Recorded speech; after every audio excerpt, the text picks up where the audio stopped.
Parking കിട്ടാൻ ഭയങ്കര ബുദ്ധിമുട്ടാണ്. കാരണം ഞായറാഴ്ച ആയതുകൊണ്ട് തന്നെ പാർക്കിങ്ങിൽ മൊത്തം ടെസ്ലയുടെ കാറുകൾ കൊണ്ട് നിറഞ്ഞിരിക്കുകയാണ്. ഇതിൻ്റെ ഫാക്സ് പറഞ്ഞു കഴിഞ്ഞാൽ ഞെട്ടരുത്. അതായത് 1000 കോടി ചെലവിൽ 10 ഏക്കറിൽ 34,000 സ്ക്വയർ ഫീറ്റിലുള്ള ഹ്യൂമങ്കസ് ആയിട്ടുള്ള റിലീജിയസ് സ്ട്രക്ചറാണ് ഈ ടെമ്പിൾ.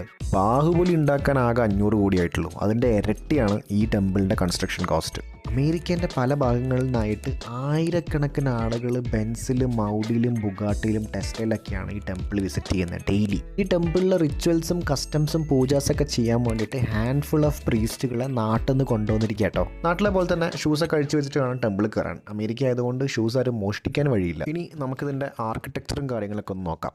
ടെമ്പിളിൻ്റെ സ്ട്രക്ചർ കണ്ടാൽ അറിയാം, ടിപ്പിക്കൽ സൗത്ത് ഇന്ത്യൻ ടെമ്പിൾ ആർക്കിടെക്ചറാണ് ഫോളോ ചെയ്തിരിക്കുന്നത്. ഈ രാജഗോപുരം മാത്രം ഒരു 70 ഫീറ്റിൻ്റെ ഹൈറ്റ് ഉണ്ടാവും കേട്ടോ. 2015 ടെക്സാസിൽ സ്റ്റാർട്ട് ചെയ്തിട്ടുള്ള കാര്യസിദ്ധി ഹനുമാൻ ക്ഷേത്രം, ഇതൊരു തെലുഗു ടെമ്പിളാണ്. ആന്ധ്രയും തെലുങ്കാനയും കമ്പൈൻഡ് ആയിട്ടുള്ള തെലുഗു സ്പീക്കിംഗ് കമ്മ്യൂണിറ്റീൻ്റെ പ്രത്യേകത എന്താണെന്ന് വെച്ച് കഴിഞ്ഞാൽ ഏറ്റവും കൂടുതൽ ടെമ്പിളുകൾ ഉള്ളത് അവിടെയാണ്. ഏറ്റവും കൂടുതൽ സിനിമാ തിയേറ്റർ ഉള്ളതും അവിടെയാണ്. വേറൊരു നല്ല കാര്യം ഞാൻ ശ്രദ്ധിച്ചതെന്ന് വെച്ച് കഴിഞ്ഞാൽ American born second generation Indian മൈഗ്രൻസിൻ്റെ ചിൽഡ്രൻ ഇവിടെ കൊണ്ടുവരുന്നത് വഴി ഒരു കൾച്ചറൽ കണ്ടിന്യൂറ്റി അല്ലെങ്കിൽ ഒരു ഐഡൻറ്റിറ്റി ബിൽഡ് ചെയ്യാൻ നല്ല രീതിയിൽ സഹായിക്കും.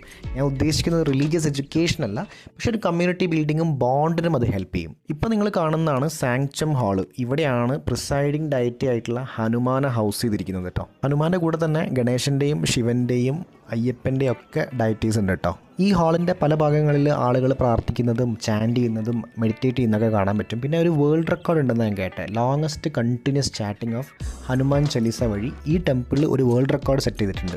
ഫൈനൽ നോട്ട്, ക്രിട്ടിക്കലായിട്ട് ഞാൻ പറഞ്ഞതുകൊണ്ടൊന്നും ഒരിക്കലും ഈ റിലീജിയസ് ഇൻവെസ്റ്റ്മെൻറ്റ് നിൽക്കാൻ പോകുന്നില്ല. പക്ഷേ കുറച്ചും കൂടി വെൽഫെയർ സ്കീമുകളൊക്കെ ഉണ്ടാവട്ടെ ഇതുവഴിയെന്ന് പ്രാർത്ഥിച്ചുകൊണ്ട് ഞാൻ അന്നദാനം കഴിച്ച് പുറത്തിറങ്ങി.